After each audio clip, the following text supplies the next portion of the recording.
Redefining Normal, the textual and visual rhetoric of women with disabilities. The fifth part of my project on the intersectionality and representation of female bodies with disabilities in the forms of textual and visual rhetoric of still image advertising. If you've been here since the beginning, welcome back, but if you got pulled into the video by the interesting title, I suggest watching the first 4 videos to get the proper context for this one. My name is Sincavage, and I am a senior writing and linguistics major at Georgia Southern University with a concentration in rhetoric and composition and a minor in economics. This video is going to be very similar to the last one, but instead of analyzing athletic wear or active wear, we're going to analyze lingerie and swimwear. And instead of comparing 3 companies, we're going to be directly comparing 2 companies and how they approach the representation of females with disabilities. But before we get into the thick of it today, let's reminisce a little bit. In the first video, we really got into the thick of the theory for this project. Remember that intersectionality is the discrimination that occurs because of intersecting identities. We also discussed the ideas of the normal and normalization, which is society's rejection of anything that they perceive as abnormal. Feminist theory of role-taking and patriarchal power have an effect in society, and visual rhetoric is finding meaning in images and their purpose, composition, and context. You can find that video here, or there's a link in the description. In the second video, we learned that the textual rhetoric used to describe and name disability has changed over time because each term becomes inherently negative. This negativity is derived from the way we feel and think about disability. But disability is not the only identity that affects rhetorical approaches, as we saw with Bethany Hamilton and Mama Cox. You can find that video here or through the link in the description. In the third video, we finally saw some representation of bodies with disabilities through the forms of advertisements at the turn of the century for freak shows and charities. The women and children in those advertisements were exploited for their disability and gender, something that, as we saw, still happens in our current society. This video can be found here or through the link in the description. And finally, in the fourth video, we saw contemporary examples of women with disabilities featured in advertising for Air Jordan, Asus, and Target. All 3 advertisements work to normalize bodies with disabilities by using them in campaigns, but Air Jordan and Target exploited the woman. There is still hope, since Asus was truly representative. Feel free to find that video here or through the link in the description. Remember that disability is very present in our current society. According to the United States Census Bureau, 1 in 5 Americans are disabled, and more than 375,000 Americans become totally disabled every year. So what we talk about and see today directly affects either you or someone you know, and if it doesn't right now, it definitely will in the future. This means that there is no definite separation between disabled or abled, even though some people tend to make this distinction. These states exist on a continuum, and the choices that we make in regards to representing disability directly affect us all and how disability is considered in our society. Today we are going to look at the image that inspired me to do this project back in August of 2018, and I'm so excited to rhetorically analyze it with you. We're going to look at the companies Aerie and Chromat. Both are very different, but both are revolutionizing the representation of women with disabilities. We're going to look at the companies' histories with disability representation, then actually rhetorically analyze in order to get meaning from the advertisements. I chose lingerie and swimwear because they covered the same amount of skin, and I know that they are fundamentally different. We're going to start with Aerie, which is a brand of American Eagle. Its main competitor is Victoria's Secret. It has become very popular since it was first announced on February 28, 2006, and it mainly focuses on underwear and lingerie. But Jennifer Foyle, the global president of Aerie, describes the brand as a lifestyle. This brand has been devoted to creating a look of inclusion, and in 2014 launched its Aerie Real campaign, which promised no airbrushing on their models. In July 2018, Aerie released photos of female models with disabilities on their website. I'm going to show you the photos first, and then we'll talk about them.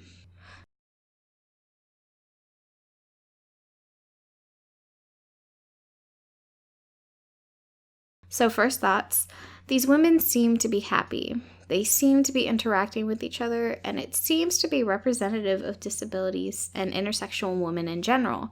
We saw girls with an insulin pump, a wheelchair, and a colostomy bag. There are women of every size and color. It seems representative of real people. But wait, with rhetorical analysis, we can dig deeper and see a different perspective. I started with this image, and that was purposeful. This is what we normally think of when we think of models.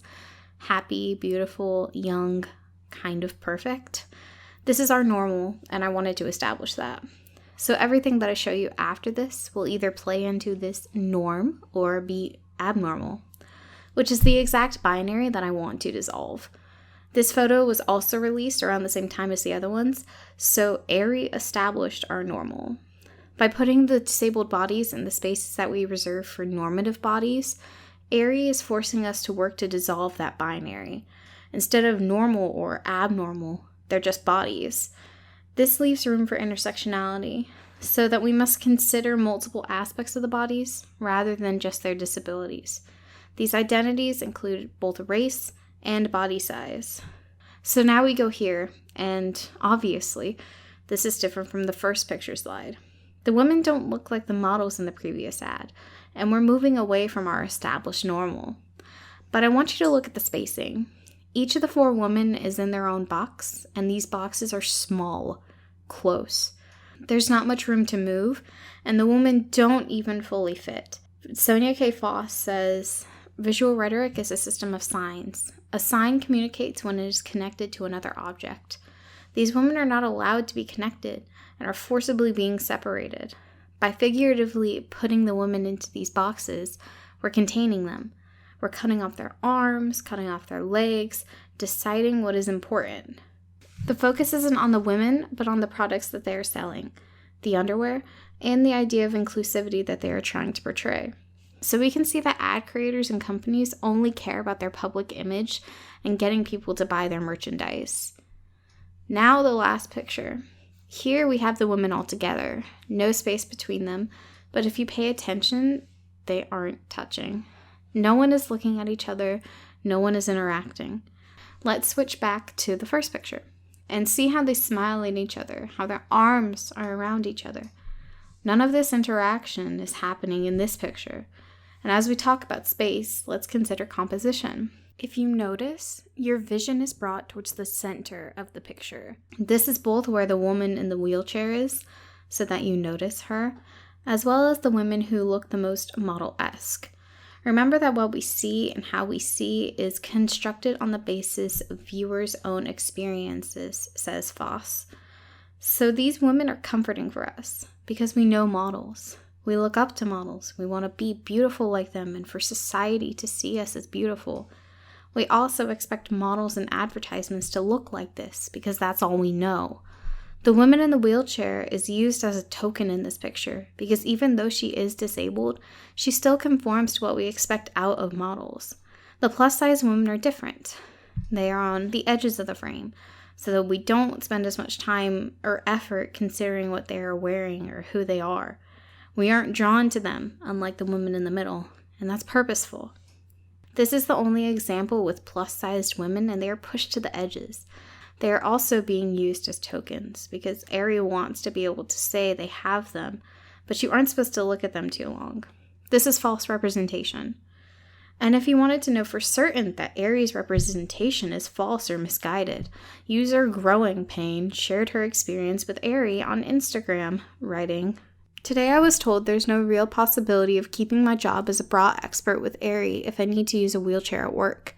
It's easy to monetize inclusivity when you don't actually provide it." Aerie tries very hard to make it seem like they are inclusive, but when it comes down to it, they're just perpetuating normalcy. This is also shown in their swimsuit line. I browsed the entire collection online and could not find a single model with a disability sporting a bikini or a one-piece. There were models with disabilities wearing shirts, leggings, and underwear, but there were none wearing swimwear. This perpetuates the spatial differences of the abled and disabled. There are spaces that are deemed as normal and not. Confined to one or the other is a binary and is keeping bodies from being accepted. Everyone has to wear underwear. and something that covers their torso. But apparently not everyone gets to swim. Chromat, on the other hand, is a swimwear company that features female models with disabilities in all of their advertisements. The company was established by Becca McCarran-Tran in 2010. The clothing is, according to the company's Autumn-Winter 2019 lookbook, made with sustainable fabric that uses regenerated nylon spun from fishing nets recovered from the world's oceans. On every piece of clothing that you click on their online store, they tell you where the product is made, where the fabric comes from, and what size the model in the picture is wearing. Chromat has always been inclusive, but in July of 2018, they launched their Pool Rules campaign with models Erica Hart, Denise Bidot, Mama Cox, Gina Rosero, and M. You might remember the name Mama Cox from the video on textual rhetoric that was in the second series. She is a model who had cancer in her lung and her leg and had to have her leg amputated at the young age of 14. The rules are: intolerance not tolerated, body policing prohibited, scars and stretch marks welcome, all abilities accepted, food shaming not permitted, body hair appreciated, celebrate cellulite, no age restrictions, respect preferred pronouns, and unrestricted LGBTQ+ PDA. This collection was supposed to connect directly to the consumer by putting the designs directly where the customers are going to wear them, the pool. Again, for this portion, we're going to look at all the images first, and then we'll talk about them.